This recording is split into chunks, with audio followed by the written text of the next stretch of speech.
एक बौद्ध भिक्षु भोजन बनाने के लिए जंगल से लकड़ियां चुन रहा था कि तभी उसने कुछ अनोखा देखा। कितना अजीब है ये, उसने बिना पैरों की लोमड़ी को देखते हुए मन ही मन सोचा। आखिर इस हालत में ये जिंदा कैसे है। उसे आश्चर्य हुआ और ऊपर से बिल्कुल स्वस्थ है। वह अपने ख्यालों में खोया हुआ था कि अचानक चारों तरफ अफरा तफरी मचने लगी। जंगल का राजा शेर उस तरफ आ रहा था। भिक्षुक भी तेजी दिखाते हुए एक ऊंचे पेड़ पर चढ़ गया और वहीं ये सब कुछ देखने लगा। शेर ने एक हिरण का शिकार किया और उसे अपने जबड़ों में दबाकर लोमड़ी की तरफ बढ़ा रहा था, पर उसने लोमड़ी पर हमला नहीं किया, बल्कि उसे भी खाना खाने के लिए मांस के टुकड़े डाल दिए। ये तो घोर आश्चर्य है।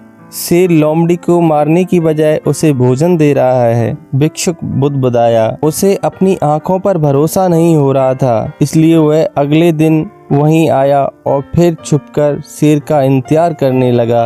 आज भी वैसा ही हुआ। शेर ने अपने शिकार का कुछ हिस्सा लोमड़ी के सामने फिर से डाल दिया। यह भगवान होने का प्रमाण है, भिक्षुक ने अपने आप से कहा। वह जिसे पैदा करता है उसकी रोटी का इंतजाम कर देता है। आज से मैं भी इस लोमड़ी की तरह ऊपर वाले की दया पर जीऊंगा। ईश्वर मेरे भी भोजन की व्यवस्था करेगा। और ऐसा सोचते हुए वह वीरान जगह पर जाकर पेड़ के नीचे बैठ गया। पहला दिन बीता, पर वहाँ पर कोई नहीं आया। दूसरे दिन भी कुछ लोग इधर से उधर गुजर गए। भिक्षुक की तरफ किसी ने ध्यान नहीं दिया। इधर बिना कुछ खाए पिए वह कमजोर होता जा रहा था। इसी तरह कुछ और दिन बीत गए।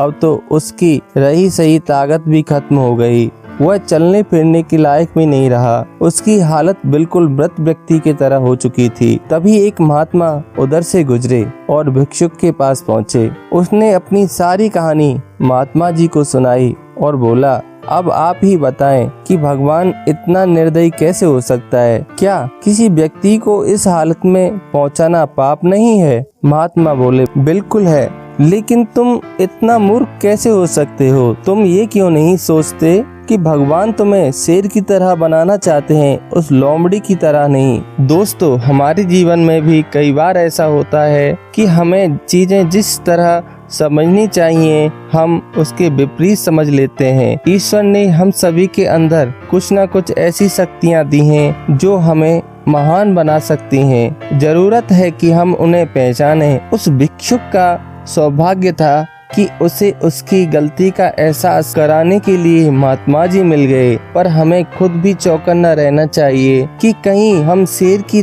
जगह लोमड़ी तो नहीं बन रहे हैं।